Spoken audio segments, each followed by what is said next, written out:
दोस्तों स्वागत है आपका एक नई वीडियो में। और आज जिस विषय पे हम बात करेंगे वो है हिमाचल प्रदेश विश्वविद्यालय द्वारा आयोजित पीएचडी की प्रवेश परीक्षा को जो एग्ज़ाम हुआ था, जो प्रवेश परीक्षा हुई थी, उसको हम हल करेंगे आज।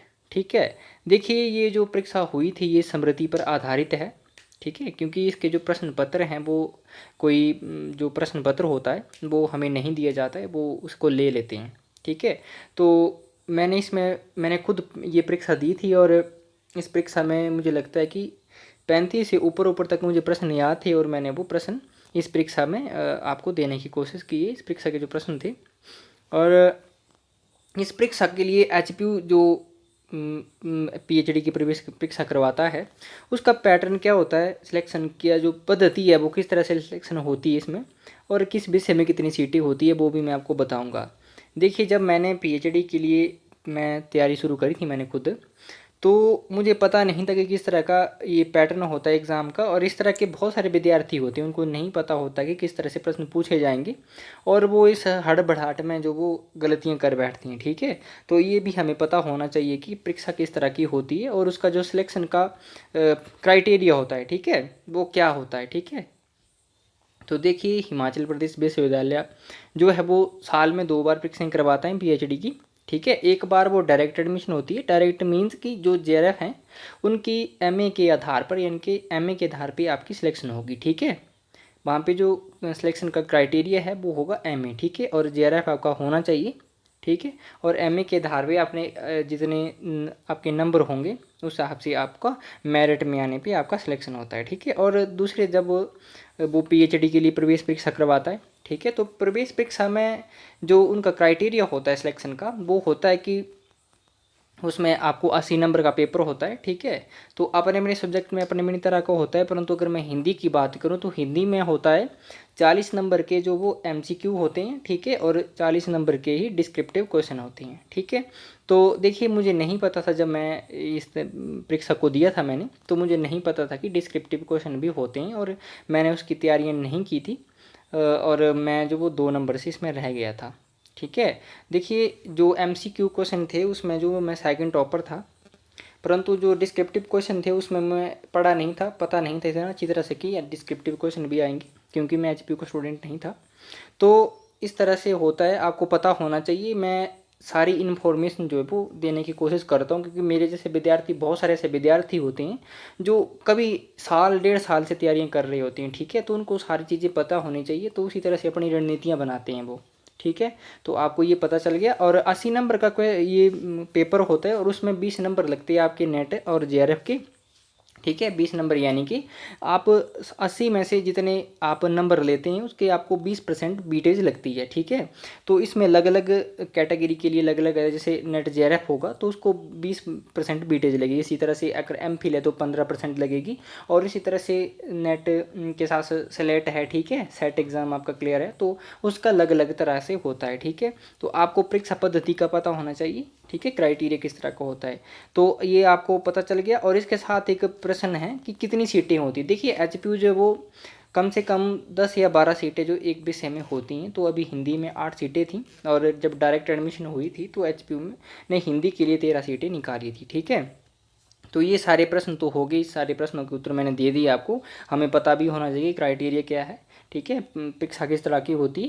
परीक्षा की अगर मैं बात करूँ तो परीक्षा बहुत आसान होती है। ठीक है। अगर आपने सही में कुछ अच्छे तरीके से पढ़ा होगा तो आप बहुत अच्छी तरीके से इसको क्लियर कर लेंगे। तो चलिए, अब हम प्रश्नों पे आते हैं और अपने प्रश्नों को देखते हैं। ठीक है। तो दोस्तों, अगर जानकारी आपको अच्छी लगती है तो आप चैनल को सब्सक्राइब कीजिए और लोगों के साथ शेयर भी कीजिए। और देखिए, मैं इस तरह की आपको इन्फॉर्मेटिव वीडियो जो लाता रहूँगा। ठीक है। देखिए, पता होना चाहिए हमें। बहुत सारे विद्यार्थी ऐसे होते हैं जो तैयारियां तो शुरू कर देते हैं परंतु उनको पता नहीं होता मेरी तरह। ठीक है। तो बाद में उसका खमियाजा उनको भुगतना पड़ता है। ठीक है। तो चलिए शुरू करते हैं।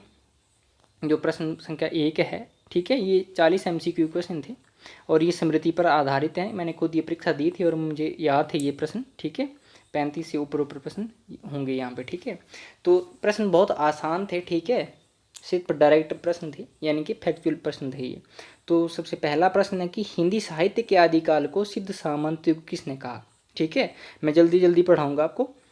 और आपके विकल्प में आचार्य रामचंद्र शुक्ल, हजारी प्रसाद द्विवेदी, राहुल शंकरत्यायन या डॉक्टर रामकुमार वर्मा ने। ठीक है, तो इसका जो सही विकल्प है वो है ग, यानी कि राहुल शंकरत्यायन जी ने आदिकाल को, हिंदी साहित्य का जो आदिकाल है उसे सिद्ध सामंत युग कहा था।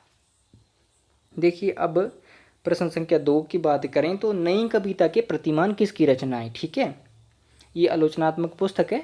आपके विकल्प हैं नामवर सिंह, लक्ष्मीकांत वर्मा, शिवदान सिंह चौहान या इनमें से कोई नहीं। ठीक है, ये आपके 4 विकल्प हैं और इसका जो सही विकल्प है वो है ख, यानी कि लक्ष्मीकांत वर्मा की ये रचना है। ठीक है, एक नामवर सिंह की भी इसी तरह की रचना है, कविता के नई प्रतिमान। ठीक है, तो कई विद्यार्थी इसमें कन्फ्यूज हो सकते हैं, एक कविता के नई कविता के प्रतिमान और एक कविता के नई प्रतिमान। ठीक है, तो ये लक्ष्मीकांत वर्मा की रचना है नई कविता के प्रतिमान।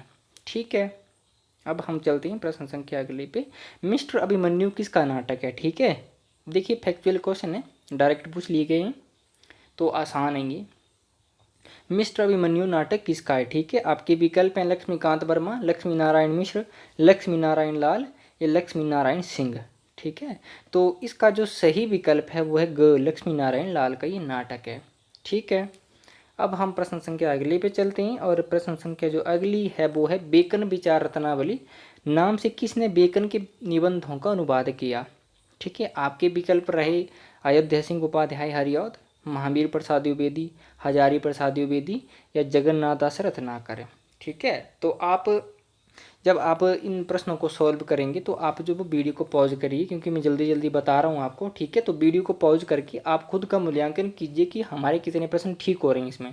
ठीक है, तो आप वीडियो कर पॉज करके अपने विकल्प देख के और अपना खुद का मूल्यांकन कर सकते हैं कि कितने प्रश्न आपको आ रहे हैं। ठीक है, तो इसका जो सही विकल्प है वो है महावीर प्रसाद द्विवेदी ने, ठीक है, बेकन विचार रत्नावली नाम से बेकन के निबंधों का अनुवाद किया था। ठीक है, अब हम अगले प्रश्न पे चलते हैं और अगला प्रश्न है उदात्त का सिद्धांत के प्रतिपादक कौन है। ये पाश्चात्य काव्यशास्त्र से पूछा गया प्रश्न है। ठीक है, तो कौन है उदात्त सिद्धांत के प्रतिपादक।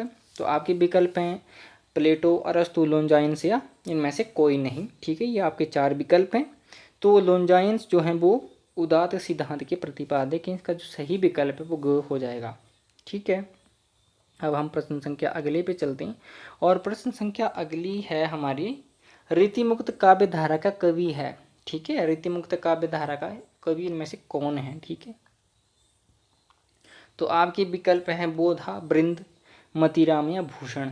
ठीक है, तो इसका जो सही विकल्प है वो है क, यानी कि बोधा। ठीक है, रीतिकाल की 3 काव्य धाराएं थी। ठीक है, आपको पता होगा रीतिबद्ध, रीति सिद्ध और रीतिमुक्त। ठीक है, तो रीतिमुक्त के जो मुख्यतः 3-4 कवि हैं, ठीक है, घनानंद, बोधा, आलम, ठाकुर, द्विजदेव। ठीक है, तो ये जो है वो बोधाई में हो जाएगा। ठीक है, अब हम अगले प्रश्न की ओर चलते हैं और अगला प्रश्न है हमारा लोक साहित्य की विशेषता नहीं है। ठीक है, लोक साहित्य की विशेषता नहीं है। आपके विकल्प हैं लोकगीत, नौटंकी, स्वांग या प्रगीत। ठीक है, तो इसमें लोक साहित्य की विशेषता नहीं है, प्रगीत। देखिए प्रगीत जो वो साहित्य की विशेषता है श्रेष्ठ साहित्य की। ठीक है, ठीक है, द्विवेदी युग की ये विशेषता थी काव्य की प्रगीत। ठीक है, तो ये लोक साहित्य की विशेषता ना होगी, श्रेष्ठ साहित्य की विशेषता। इसका जो सही विकल्प है वो हो जाएगा घ। ठीक है, देखिए दोस्तों, अगर आपको वीडियो अच्छी लगती है तो आप इस तरह से और भी वीडियो आती रहेंगी इस चैनल पे। ठीक है, देखिए मैं सबसे बड़ी बात यही कहता हूँ कि हमें जितना हम पढ़ते हैं उससे ज़्यादा हमें जानकारी होनी चाहिए चीज़ों के बारे में। ठीक है, हम पढ़ाई तो करते हैं परंतु हमें चीज़ों की जानकारी नहीं होती, हमें पता नहीं होता कि किस तरह से क्या क्या चीज़ें हो रही होती हैं, तो उसके लिए हमें ये अपडेट रहना चाहिए। ठीक है, तो आप इस चैनल से जुड़ सकते हैं। ठीक है, चैनल को सब्सक्राइब कीजिए और अपने मित्रों के साथ भी शेयर कीजिए ज़्यादा से ज़्यादा। और अगले प्रश्न पे चलते हैं। अगला प्रश्न पंक्तियों से है कि धन्य में पिता निरर्थकता कुछ भी तेरे हित कर ना सका। उपयुक्त पंक्तियाँ किसकी है। ठीक है, ये पंक्तियाँ पूछी गई है। आपके विकल्प हैं प्रसाद, पंत, निराला या महादेवी वर्मा। ठीक है, तो इसका जो सही विकल्प है वो है ग, यानी कि निराला की ये पंक्तियाँ हैं और सरोज समृति उनका जो कविता है, लंबी कविता है एक। ठीक है, 100 गीत भी है, पहला हिंदी का पहला 100 गीत, वो ये उससे हैं। ठीक है, निराला की ये पंक्तियाँ हैं। अब प्रश्न संख्या के लिए देखते हैं मनोविश्लेषणवाद के प्रवर्तक कौन हैं। ठीक है, सिगमंड फ्राइड, नीत्शे, गैगने, ठीक है, आई ए रिचर्ड्स। आपके ये 4 विकल्प हैं, तो इसमें जो सही विकल्प है वो होगा सिगमंड फ्राइड। ठीक है, अब यहाँ पे जो है वो कुछ अनुवाद विज्ञान से भी प्रश्न बना था और ये बहुत आसान सा प्रश्न था। जिस भाषा में अनुवाद किया जाता है उसे क्या कहते हैं? ठीक है, जिस भाषा में अनुवाद किया जाता है उसे क्या कहते हैं? आपके विकल्प हैं स्रोत भाषा, लक्ष्य भाषा, आधार भाषा या पूर्ण भाषा। तो देखिए इसका जो सही विकल्प होगा वो होगा ख, यानी कि लक्ष्य भाषा इसको कहते हैं। ठीक है, और जिस भाषा से अनुवाद किया जाता है उसे क्या कहते हैं? उसे कहते हैं स्रोत भाषा। ठीक है, अब हम आगे चलते हैं और अगला जो प्रश्न है हमारा वो है सदियों का संताप काव्य संग्रह किसका है? ठीक है, ये एक दलित काव्य संग्रह है और दलित लेखक थे। ठीक है, तो आपको इसमें बताना है। ठीक है, हीरा डोम, सुशीला टकभोरे, ओम प्रकाश वाल्मीकि, जयप्रकाश करदम। ठीक है, तो इसका जो सही विकल्प होगा वो होगा ग, यानी कि ओम प्रकाश वाल्मीकि का ये काव्य संग्रह था सदियों का संताप। ठीक है, ये दलित काव्य संग्रह है। ठीक है, अब प्रश्न आगे है, देखते हैं। सूफी कवि नहीं है इनमें। ठीक है, इनमें सूफी कवि नहीं है, तो आपके विकल्प है मंझन पोकर, कासिम साया, मलुक दास। ठीक है, तो इसका जो सही विकल्प होगा वो होगा घ, यानी कि मलुक दास सूफी कवि नहीं हैं, ये संत कवि थे। ठीक है, अब हम प्रश्न संख्या अगले पे चलते हैं और अगली जो प्रश्न संख्या वो है कृष्ण गीतावली किसकी रचना है? ठीक है, कृष्ण गीतावली किसकी रचना है? आपके विकल्प है नंददास, सूरदास, तुलसीदास या सूरजदास। ठीक है, तो ये आपके विकल्प हैं और इसका जो सही विकल्प है वो है तुलसीदास। ठीक है, देखिए तुलसीदास आपको पता होगा भक्तिकालीन कवि थे और राम भक्ति काव्य धारा के ये प्रसिद्ध कवि थे। जब तुलसीदास सूरदास जी से मिले थे तो उसके बाद उन्होंने कृष्ण गीतावली रचना की थी। ठीक है, ये कृष्ण लीला से संबंधित रचना है। ठीक है, अब हम आगे चलते हैं और अगला जो प्रश्न है हमारा वो है जहाज का पंछी उपन्यास के लेखक कौन है? ठीक है, जहाज का पंछी उपन्यास के लेखक कौन है? आपके विकल्प हैं अगय, डॉक्टर देवराज, विष्णु प्रभाकर या इलाचंद्र जोशी। ठीक है, तो इसका जो सही विकल्प है वो है इलाचंद्र जोशी। ठीक है, अब हम अगले प्रश्न की ओर चलते हैं और अगला प्रश्न है हमारा भारतेंदु पत्रिका के संपादक कौन थे? ठीक है, भारतेंदु पत्रिका के संपादक कौन थे? और आपके विकल्प हैं भारतेंदु हरिश्चंद्र, बालकृष्ण भट्ट, राधाचरण गोस्वामी, प्रताप नारायण मिश्र। ठीक है, तो भारतेंदु पत्रिका के जो संपादक थे वो थे राधाचरण गोस्वामी। ठीक है, आपका विकल्प ग सही हो जाएगा। ठीक है, अब हम अगले प्रश्न की ओर चलते हैं। अगला प्रश्न है बंद गली का आखिरी मकान। ठीक है, रचना किसकी है? आपके विकल्प रहे कुंवर नारायण, सर्वेश्वर दयाल सक्सेना, धर्मवीर भारती या त्रिलोचन शास्त्री। ठीक है, बंद गली का आखिरी मकान रचना किसकी है? ठीक है, तो ये कहानी है। ठीक है, ये कहानी थी और ये जो कहानी है ये डॉक्टर धर्मवीर भारती की कहानी है। ठीक है, बंद गली का आखिरी मकान। ठीक है, अब हम अगले प्रश्न पे चलते हैं और अगला प्रश्न है चक्रव्यूह किसकी रचना है? ठीक है, चक्रव्यूह किसकी रचना है? आपके विकल्प हैं ये चक्रव्यूह जो काव्य संग्रह है। ठीक है, आपके विकल्प हैं कुंवर नारायण, सर्वेश्वर दयाल सक्सेना, धर्मवीर भारती, त्रिलोचन शास्त्री। तो इसके जो सही विकल्प होगा वो होगा क, यानी कि कुंवर नारायण का ये काव्य संग्रह है। ठीक है, अब हम अगले प्रश्न की ओर चलते हैं। कबीरा खड़ा बाजार में रचना किसकी है? ठीक है, ये कबीरा खड़ा बाजार में ये नाटक है। ठीक है, तो आपके विकल्प हैं भीष्म साहनी, राम कुमार वर्मा, लक्ष्मीकांत वर्मा या मोहन राकेश। ठीक है, तो इसका जो सही विकल्प होगा वो होगा भीष्म साहनी, यानी कि इसका सही विकल्प है। ठीक है, देखिए मैं आपको जल्दी जल्दी इसलिए पढ़ा रहा हूँ क्योंकि वीडियो लंबी हो जाती है। ठीक है, तो आप जो है वो वीडियो को पॉज करके अपना खुद का मूल्यांकन करने के लिए जो मैंने कहा है कि वीडियो को पॉज कीजिए और जो आपका विकल्प आपको लग रहा है उसको मन में रखिए और उसके बाद आपका खुद का मूल्यांकन कीजिए कि मैंने कितने प्रश्न में से सही किए हैं। ठीक है, इस तरह से खुद का मूल्यांकन किया जाता है। ठीक है, और दोस्तों अगर जानकारी सही में आपको अच्छी लगती है तो चैनल को सब्सक्राइब करना है आपने। ठीक है, अब हम अगले प्रश्न की ओर चलते हैं। अगला प्रश्न है दसम ग्रंथ के लेखक कौन है? ठीक है, दसम ग्रंथ के लेखक कौन है? और आपके विकल्प हैं गुरु अर्जुन देव, गुरु नानक देव, ठीक है, गुरु गोविंद सिंह या इनमें से कोई नहीं। ठीक है, तो इसका जो सही विकल्प है वो है ग, यानी कि गुरु गोविंद सिंह। ठीक है, देखिए इसके संबंध में अगर मैं आपको बताऊं तो दसम ग्रंथ की रचना तब हुई थी जब गुरु गोविंद सिंह हिमाचल में थे। ठीक है, हिमाचल के पांवटा साहिब जो सिरमौर में पड़ता है वहाँ पे थे, तब दसम ग्रंथ की रचना हुई थी। ठीक है, अब इसके बाद हम आगे चलते हैं और अगला प्रश्न है हमारा, हिंदी नवरत्न के लेखक कौन है। ठीक है, हिंदी नवरत्न के लेखक कौन है। आपके विकल्प रहे श्याम सुंदर दास, पद्म सिंह शर्मा, मिश्र बंधु या लाला भगवान दीन। ठीक है, तो हिंदी नवरत्न लेखक ये लेखक कौन थे और हिंदी नवरत्न के बारे में मैं कुछ आपको बताऊं कि हिंदी नवरत्न के माध्यम से ही हिंदी साहित्य में तुलनात्मक आलोचना का जन्म होता है। ठीक है, और इसका जो सही विकल्प है वो है मिश्र बंधु। ठीक है, और मिश्र बंधु ने ही नवरत्न हिंदी नवरत्न की रचना की थी। ठीक है, और तुलनात्मक आलोचना का यहीं से जन्म होता है, इस हिंदी नवरत्न ग्रंथ के द्वारा ही। ठीक है, और इसके बाद हम आगे चलते हैं, रीति काव्य की भूमिका पुस्तक के लेखक कौन हैं। ठीक है, अगला प्रश्न है हमारा, रीति काव्य की भूमिका पुस्तक के लेखक कौन हैं। ठीक है, तो आपके विकल्प हैं डॉक्टर नगेंद्र, नामवर सिंह, गणपति चंद्र गुप्त या हजारी प्रसाद द्विवेदी। ठीक है, तो इसका जो सही विकल्प है वो है डॉक्टर नगेंद्र। ठीक है, डॉक्टर नगेंद्र ने हिंदी रीति काव्य की भूमिका पुस्तक लिखी थी। ठीक है दोस्तों, मैंने वीडियो तो बन रही है परंतु मैंने फ़्लाइट मोड पे फ़ोन नहीं रखा है और मैसेज आ रहे हैं बीच बीच में। ठीक है, तो चलिए अब हम आगे अगले प्रश्न पे चलते हैं और अगला प्रश्न है हमारा, श्रृंखला की कड़ियों के रचनाकार कौन है। ठीक है, तो ये निबंध संग्रह है। ठीक है, निबंध हैं ये। तो आपके विकल्प हैं दिनकर, निराला, महादेवी वर्मा या पंत। ठीक है, तो श्रृंखला की कड़ियों की रचनाकार हैं महादेवी वर्मा। ठीक है, इसका सही विकल्प है श्रृंखला की कड़ियाँ रचनाकार महादेवी वर्मा। ठीक है, इसका सही विकल्प होगा।